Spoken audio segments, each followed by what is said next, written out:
Today we are talking about property taxes. What deductions can you take and how to minimize your property taxes, as well as one I just learned about that you may not know about as well. This is Jessica Duncan's Just My Opinion, and I'm Jessica. There's no handbook to owning a home. That's why I go beyond the transaction to share my tips and insights for adulting made simple. Today, we are talking all about Florida property taxes, what deductions you can take, how to reduce some of your property taxes, and even how to appeal your property taxes if you think they're assessed too high. So let's dig in. So what we are talking about here is Florida property taxes, and Florida is known to have low taxes and especially low property taxes. But as a whole in Florida, we don't have income taxes. We do have property taxes though. And our property taxes go to help pay for schools, roads, infrastructure, fire, police, all those types of things. And so what we're going to be talking about is the county of Santa Rosa and Escambia County, their property taxes. If you are within the city limits, whether it's Gulf Breeze, Milton, Pensacola, we have small city limits within each of those, and they're very small here, where some places have larger city limits. Ours are very small. So within Pensacola, within the city limits, there will be additional taxes. We are just talking about the county taxes. Okay, to start off with, taxes here are paid in the rears. So what do I mean by that? Well, we know that our taxes are normally due in November, but what we're paying for is from January 1st that year through the end of the current year. So it is paid in the rears. We're not paying for future value next year. We're paying for past value.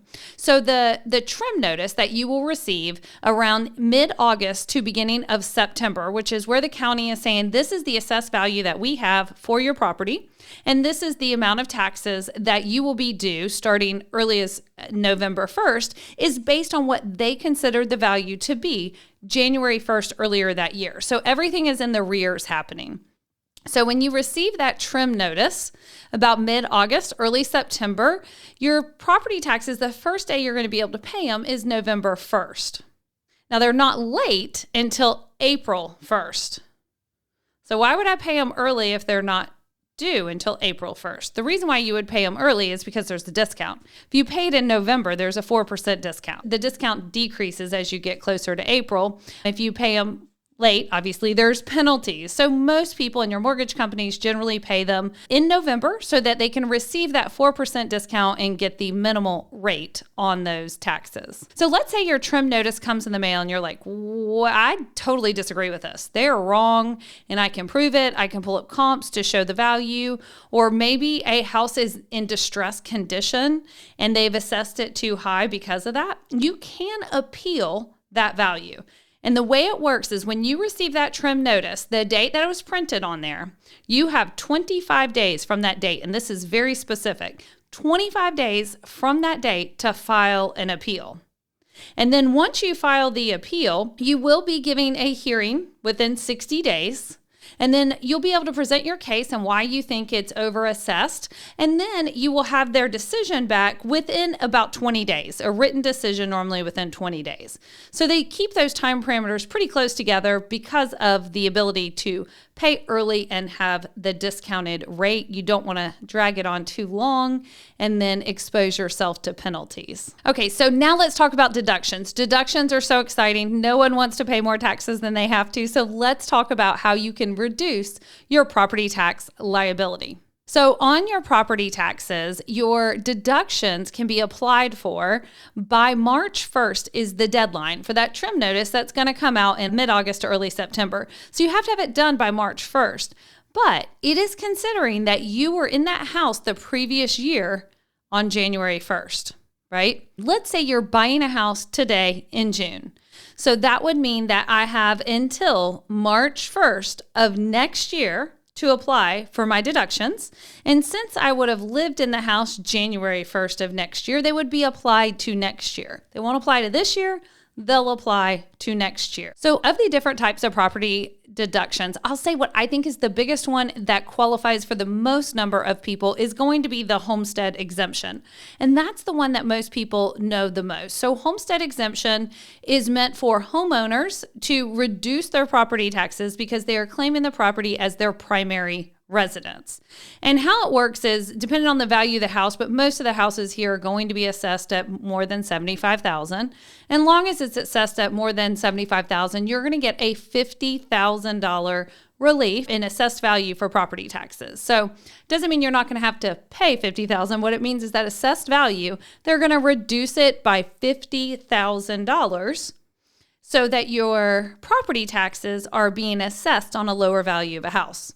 Now, if your house is a lower value, you will get 25, but there's not many properties here that are going to qualify for homestead that aren't just vacant land that are going to have assessed value that low. So this is the one we always remind clients at closing to make sure they file for.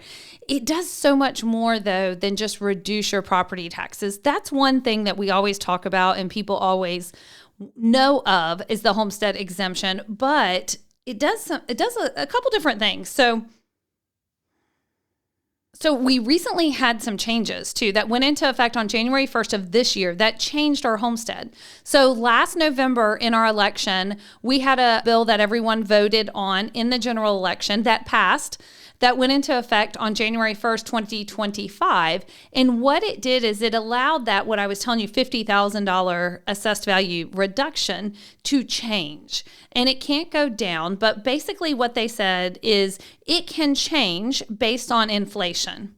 So if they say that this year's inflation went up and now based on inflation, that $50,000 could be $50,750. So they're allowing the increase to go up based on inflation, but it can never go below a certain amount. So we get the benefit if inflation goes up of getting to reduce our taxes, but we don't have to worry about losing that $50,000 benefit. One of the biggest things too that this homestead does is it caps your assessed value increase. So let's say you buy a property 20 years ago. The assessed value for round numbers was $100,000.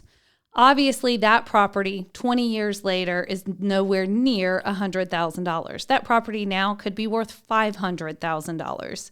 And so on rental properties or investment properties, those property taxes are increasing each year based on that assessed value increasing. Well, when it's your homestead, you are capped. That assessed value cannot increase each year more than 3% or CPI, which CPI is the consumer purchasing index that has to do with inflation. But basically, whichever one is giving you the better discount is what you're going to get. But you cannot increase those property taxes more than 3% per year.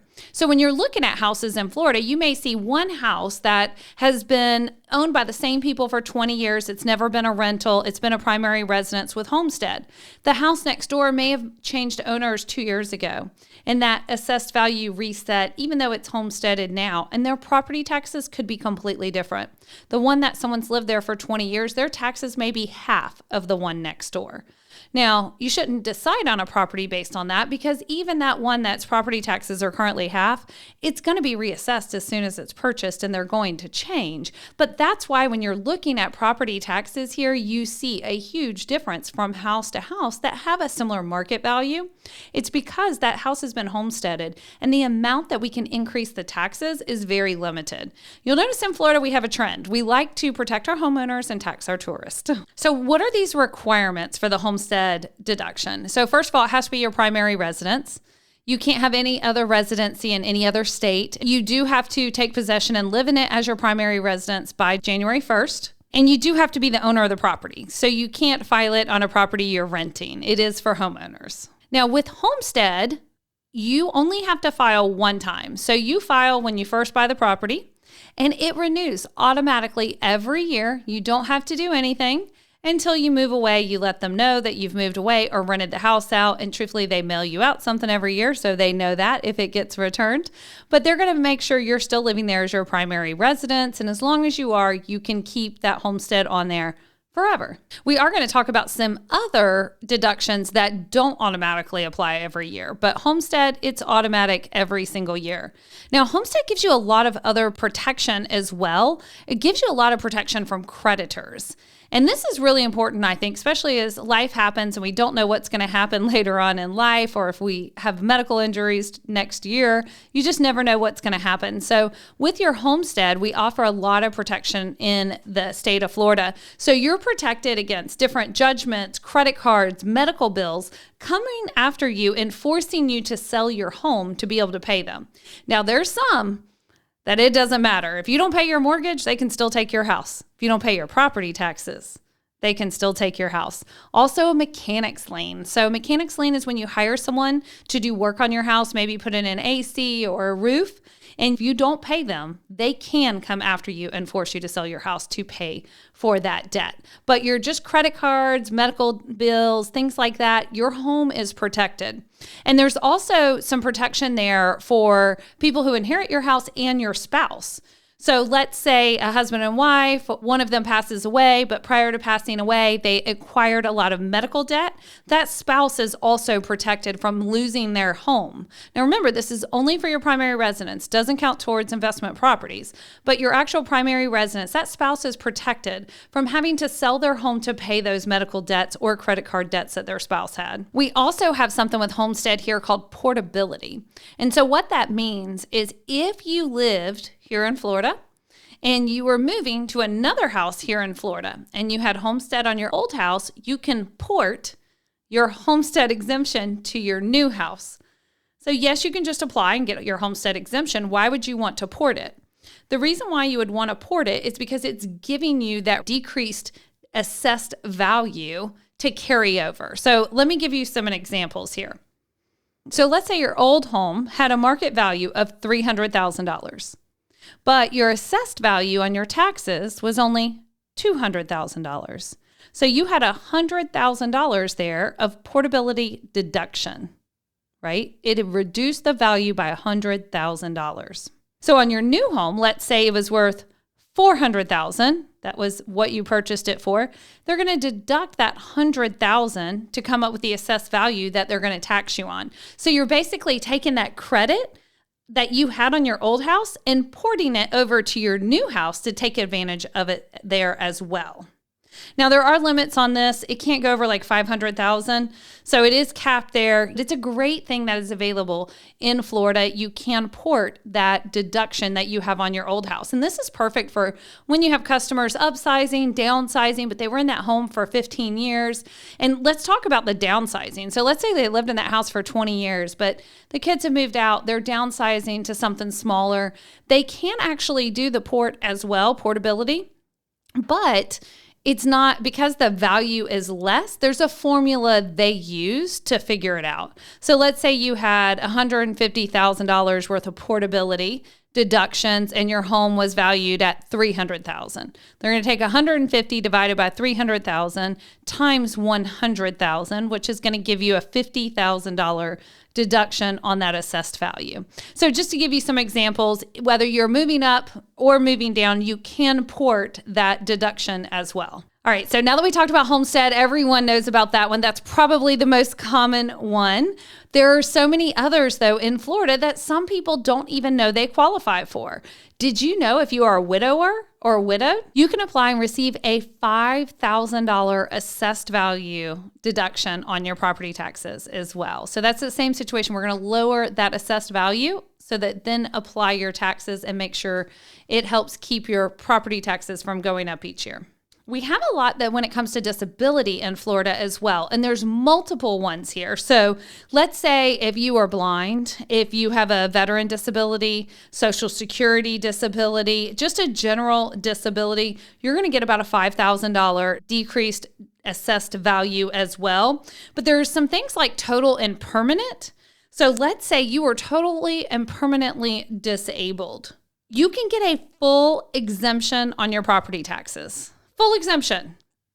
No property taxes. Now, there are still some things you have to pay for, fire and things like that, but your property taxes end up being like $500 a year. It's a minute amount, but that is only if you are totally and permanently disabled and there's an income limit, unless you're a veteran.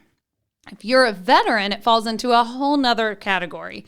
As a veteran, if you are totally and permanently disabled, you can get 100% tax deduction. And that 100% tax deduction for veterans will extend to their spouse. So let's say you have a veteran that was hurt during service to our country and they were disabled 100%. Their home would then have that 100% tax deduction on there. They would be exempt from all property taxes with the exception of those fees I talked about, such as fire and things like that, minimal amount. But let's say they pass away. That spouse is then entitled to that discount. So the spouse can then continue to be exempt from those property taxes. Also, for our service member, you'll notice in Florida, we are very friendly to our military. We have a lot of bases here and we offer a lot of discounts for our military members. I mean, they give the ultimate sacrifice, leaving their families and going to fight for us. So I'm really glad that Florida takes an advanced way of doing this. But another one we have is if you're deployed. Let's say you're deployed for a long period of time, but you own a house in Florida that's your primary residence.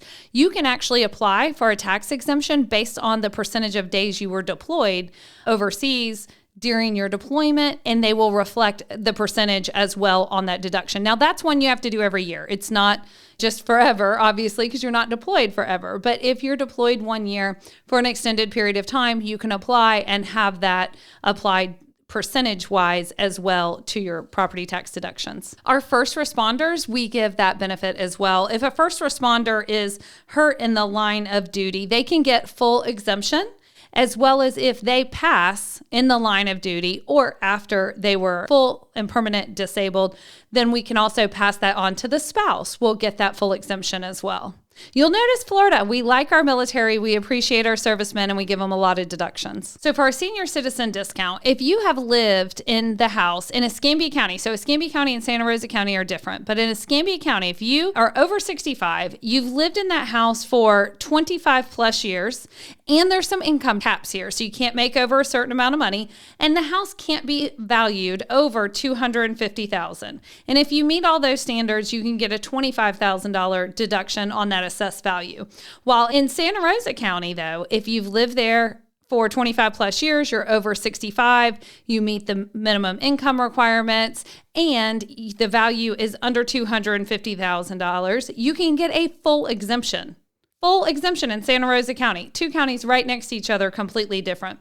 Santa Rosa County also, let's say you haven't lived there for 25 years, but you meet all the rest, they will give you a $50,000 deduction in the assessed value. So you can see there's a lot of different deductions in the state of Florida, whether you are disabled, whether you are elderly, whether you have medical service, first responder, there's a bunch of different things. We even give you one just for being a homeowner, right, in your primary residence. This one was new to me, though. When I was doing a little research on this to make sure I can explain it to y'all, I found one I had never heard of before. So I definitely want to share that with you. So nowadays, we have a lot of apartments or carriage houses, ADUs, or what we call them, accessory dwelling units, which is just another house on the property or mini house on the property where someone else can live in. So I had no idea that there was a tax deduction for these because a lot of people around here use them as second income. There's no deduction if you do that. But let's say you have parents that are aging or grandparents that are aging and you build something on your property like that for them to live in, there's a tax deduction for it. Who knew that? So there's restrictions, of course. The person has to be at least 62 or older that you're building this to live in, and you have to document this, and you do have to apply for this every single year. This is one of those ones you have to apply for every year. There are limitations too. The exemption can't exceed 20% of the property's assessed value. So they're going to look at the value of that particular building. They're not going to give it over 20% of the total value, but they're going to look at the value of that particular building that you built on your property for your parents or grandparents that are over the age of 62 years old, and they're going to give you a tax deduction on your assessed value for that. How crazy is that? I never knew that we even had that in Florida. Now, if you're using it as a short-term rental, you do not get that, and you don't want to rely on these. There's pretty big penalties if you get caught. But how cool was that? I just learned about that one. So now that we've talked about all the property taxes, let's talk about our home hack. So I always like to give you something that will help you insights into something related to what we were talking about today. And so today, since we were talking about property taxes, our home hack is going to be our county website. So for Escambia County, that's going to be www.escpa.org. So that's Escambia County Property Appraiser.org. This is where you're going to go to apply for these deductions and learn more about them. So if you have questions, want to know if you qualify, go there for sure and check it out. If you're in Santa Rosa County, you want to go to www.srcpa.org. So for Santa Rosa County Property Appraiser, they're both the Property Appraiser websites. That's where you want to go to learn how to apply, what the limitations are, and make sure you're getting all the discounts that you can. So I hope you enjoyed that home hack. This has been Just My Opinion. I'm so happy you stopped by and joined us today. Make sure you subscribe so you never miss an episode. And if you have an idea or a question for a show, please DM me. You never know, we may just have you on the show or even mention you on the show. Thanks for listening. Until next time, remember, it's just my opinion. Adulting made simple.